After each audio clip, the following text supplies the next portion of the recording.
პირველ რიგში ამისთვის აუცილებელი არის რომ ის საინფორმაციოები რომლებიც ესე ვთქვათ წამლავენ ჩვენ შვილებს და ჩვენს მომავალ თაობას და ჩვენ თვითონ ჩვენთანგანს ამათთან მიმართებაში უნდა გატარდეს შესაბამისი ღონისძიებები აქედან გამომდინარე აუცილებელი არის რომ აღარ მოხდეს ისეთი პროპაგანდის წახალისება როგორც არის უმცირესობების რაღაცა თითქოს და უმრავლესობები რო არიან მათი მარშის წახალისება არ უნდა მოხდეს სკოლებში არ უნდა მოხდეს რა ქვია გენდერული ნიშნით რაიმე ფორმით წახალისება თუნდაც და შემდეგ რაღაცა დომინირება აი ესეთი რაღაცები აღარ უნდა ხდებოდეს რელიგია უნდა იქნეს სკოლებში დაბრუნებული მართლმადიდებელი რელიგია აუცილებელი არის რომ საწყის კლასებში ისწავლებოდეს ეს ყველაფერი არის ეროვნული საწყისები რომლებიც სახელმწიფო ამ ყოველივეზე უნდა ზრუნავდეს ასევე ის თუ ენერგოპროზებს საუბრობთ და ამხელა პრეტენზიები გვაქვს ხო ეს უნდა სახელმწიფოს კვლავ უნდა ნაციონალიზაცია უნდა მოხდეს და სახელმწიფო უნდა იფიქროს ამაზე რომ როგორც ბელარუსია ისე უნდა იყოს რომ უნდა იყოს შენი ქვეყნის სტრატეგიული ობიექტები შენ უნდა გეკუთვნოდეს ამიტომ ესეთი რაღაცეები უფრო მეტი სიხისტეა საჭირო მეტი კონკრეტიკაა საჭირო და მეტი კონკრეტული ქმედებაა საჭირო ხელისუფლების მხრიდან და დარწმუნებული ვარ ხალხი მათ გვერდზე დადგება ისე როგორც არასდროს და ბატონ ნიკოლოზ ვეთანხმები რომ ეს ადამიანებიც რომლებიც ეხლა რაღაცა აბსოლუტურად ასტრალში არიან გასული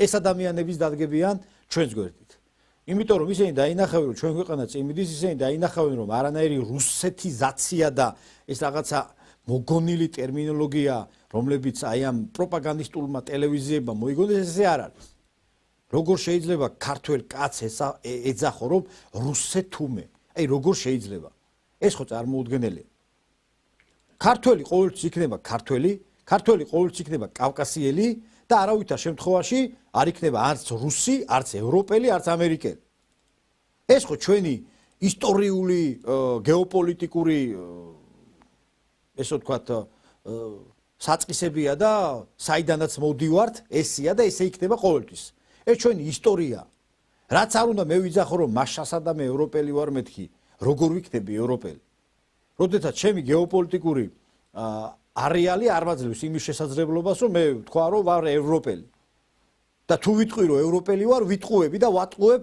ჩემს ირგვლივ მყოფთ ეს სტუდენტები იქნება თუ სხვა სფერო იქნება აქედან გამომდინარე არ უნდა მოვიტყუოთ თავი და ჩვენ ვართ ქართველები და უნდა შევეგოთ ამას რომ ჩვენი საქართველო უნდა იყოს უპირველეს ყოვლისა და აი ამ აქციებზე რომ საქართველოს მაისურებს წვავენ საქართველოს ფეხბურთი საქართველოს მაისურებს წვავენ და მე ძალიან გული მწყდება რომ იქ ყოფი ადამიანები ერთი ადამიანიც კი არ ეუნება მეორეს რომ ამას რატო აკეთებ ძმაო ან დაო რატო აკეთებ ამას როგორ შეიძლება შენ შეიძლება ვიღაცაზე იყო გაბრაზებული ან ვიღაცა ფული გადაგიხადა რომ რაღაცა ცუდი მოქმედება განახორციელო მაგრამ როგორ შეიძლება რომ შენ საქართველოს მაისური დაწვა როდესაც ჩვენ როგორ გვიყვარს საქართველოს ფეხბურთი და იმ ქართულ მაისურზე ჯერ ესეთიც ქართული სიმბოლიკაა გამოსახული თან წმინდა გიორგის გერბით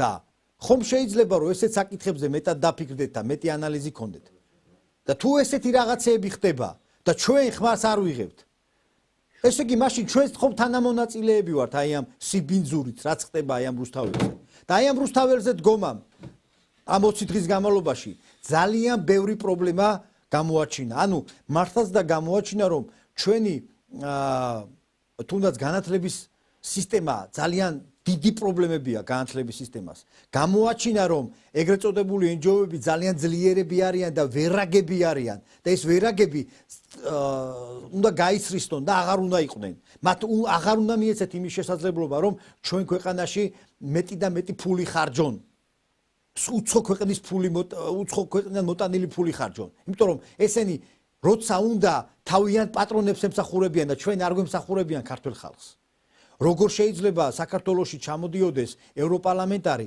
არ მიდიოდეს ხელისუფლებასთან არ მოდიოდეს ჩვენთან ხალხთან გულისხმობ და მიდიოდეს ისეთ აზვირთებულ მოსახლეობასთან და აღტკინებულ მოსახლეობასთან რომელიც აბსოლუტურად უადგილო ლოზუნგებს, უადგილო ადგილას ისვრის.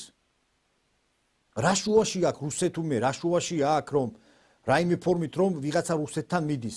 ხომ ხვდებით რომ გატყუებენ, გონსმოდით და დასვით კრიტიკული კითხვები. ეს ადამიანები, რომლებიც თქვენ გაქეზებენ, ეს ადამიანები ყოველთვის იქნებიან მშვიდად და წყნარად. ეს ადამიანები, რომლებიც თქვენ გაქეზებენ, წყნარად და მშვიდად იღებენ დაახლოებით 8000 ლარს ხელფას თვეში. და თქვენ ლუკმაპური არა გაქვთ.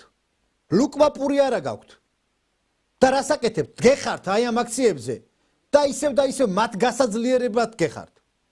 გონსმოდით იმის მაგივრად რომ ვისაც ლუკმაპური არა აქვს, იშრომოს, იწვალოს, როგორც თითოეული ჩვენთაგანი შრომობ, წვალობთ რომ როგორმე მეტი დოვლათი შექმნათ. ესე უნდა იყოს დაკავებული და არა სხვას გამოაყენებინოთ თქვენი თავები. პროფესიონალები უნდა იყოს თქვენ საქმეში, ამას უნდა შეეგუოთ. და იქ დგომით, წინ ვერ განვითარდებით. მხოლოდ და მხოლოდ სხვას გამოაყენებინებთ თავს. ნიკა გვარამია იქნება, პერსონალიზაციაზე თუ გადავართ, თუ სხვა ნაციონალურ მოძრაობა თუ სხვა იქნება. თუმცა აი კეზერაშვილიზე რო ახსენოთ, ხო? ყველა აბსოლუტურად ანუ როგორ არიან იცით წარმომადგენლები? იმ დღეს ანუ აქციაზე ვიყავი რა. ანუ ბავშვები მივიყვანე იმის ასანთებად, ნაძვისხის ასანთებად, მაგრამ მე ჩემთვის იყო რომ აქციაზე უნდა მისულიყავი, ჩემი პოზიცია უნდა დამეფიქსირებინა. და მაგ დროს ტევე პირველი ჟურნალისტი მოდის მე და მეუბნება ესეთ რაღაცას რომ გრცხავენოდეს რომ აქ ახარო.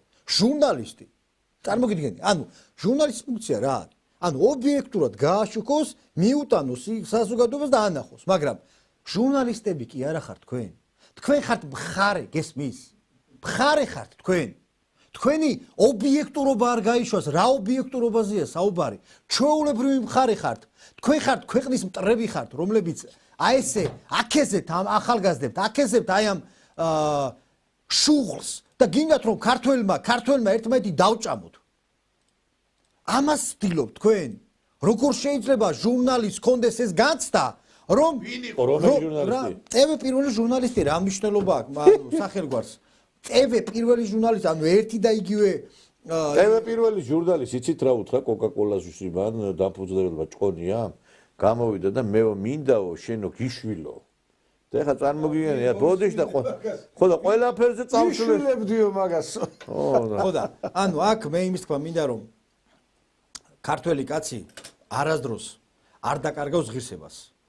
ეგ დაიმახსოვრეთ, რაც არ უნდა ეცადონ აი ამ ჩვენმა ვითომ და პარტნიორებმა და ევროპელებმა, რომ აგერ 10 დღეც კი არ დარჩა სალომე ზურაბიშვილის და იქ რო ტაში უკრავენ.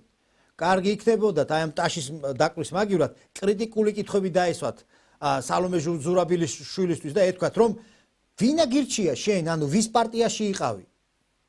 ვინ რომელმა შემოგხაზა იმათმა ვინც აქციაზე დგანან? იმათი პრეზიდენტი იყავი თუ ჩვენ აი აქ საზოგადოება, რომლებიც 24 საათის განმავლობაში რო გვინდა რომ ჩვენ ქვეყანა განვითარდეს? თუ იმ საზოგადოების წევრი იყავი? ვისი პრეზიდენტი იყავი? ვისი? აი ეს კითხვები უნდა დაესვათ და მაშინ იქნებოდა ჩვენი პარტნიორები.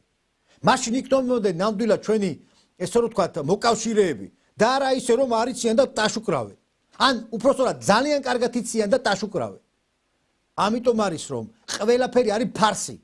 თუ სიღრმეებში, სიღრმისეულად არ აკეთებ ანალიზს და ზედაპირში ხედავ ნებისმიერ საკითხს, ესე არ არის. ყოველთვის უნდა ჩავიდეთ სიღრმეებში, სიღრმეებში თუ ჩავალთ, ძალიან კარგად დავინახავთ, ვინ არის ჩვენი მოკავშირე და ვინ არის ჩვენი მტერი.